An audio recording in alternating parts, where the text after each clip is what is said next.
Et puis je l'annonce à l'ouverture de ce journal, les effets néfastes des plastiques ne sont plus à démontrer.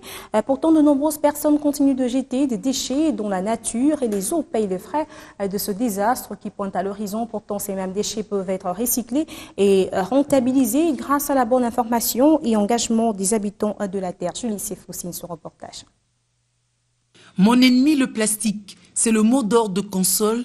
Et pour décrire les effets néfastes de cette matière sur la santé et l'environnement, les jeunes et vieux mobilisés par les réseaux sociaux ont collecté tout déchet en plastique. Ça fait partie d'un secteur qui part d'ici au Congo et qui se rallie aussi à d'autres pays en se déversant à Mwanda qui va jusqu'à l'océan. Et à l'océan, vous savez vous-même que ça peut aller n'importe où et n'importe comment.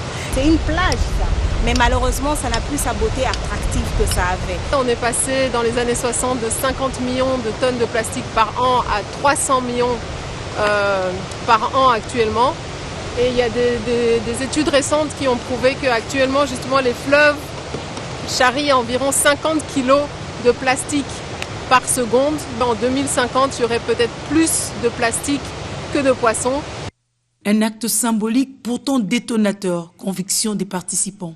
Comme une goutte d'eau dans l'océan, mais ça constitue l'océan et cette opération a constitué une opération tache d'huile. La longue, on pourra peut-être les transformer et ça pourra peut-être donner même de l'emploi à la jeunesse.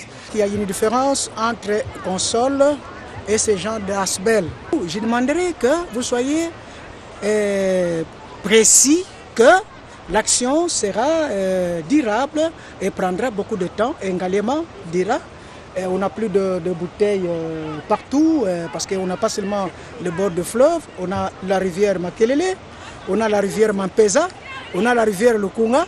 Toutes ces rivières nous apportent les bouteilles vides. Une sensibilisation qui rencontre la ligne du Fonds vert pour le climat. Il encourage et promet de s'investir. Nous devons suivre les activités du Fonds vert pour essayer de voir dans quelle mesure ces activités seront renforcées pour qu'il puisse avoir un grand nombre de participants qui ait une ampleur nécessaire par rapport à ces projets. Bopé Tonabiso se voit prolongé par Conscience Civique, insiste sur le passage de la sensibilisation à l'action. La transformation de ces déchets, les déchets alimentaires en compost, des déchets en plastique peuvent être recyclés pour en faire même des pavements, etc. Donc tout est richesse au Congo. C'est pour ça que je vous dis, il faut comprendre la grandeur de votre pays. Il faut apprendre aux gens, effectivement, qu'avec le déchet, il faut les séparer, etc. C'est une campagne qu'il faut mettre en place. C'est une vraie campagne qu'il faut mettre en place. Les océans sont en danger, les ventres aussi risquent d'être dépourvus des poissons.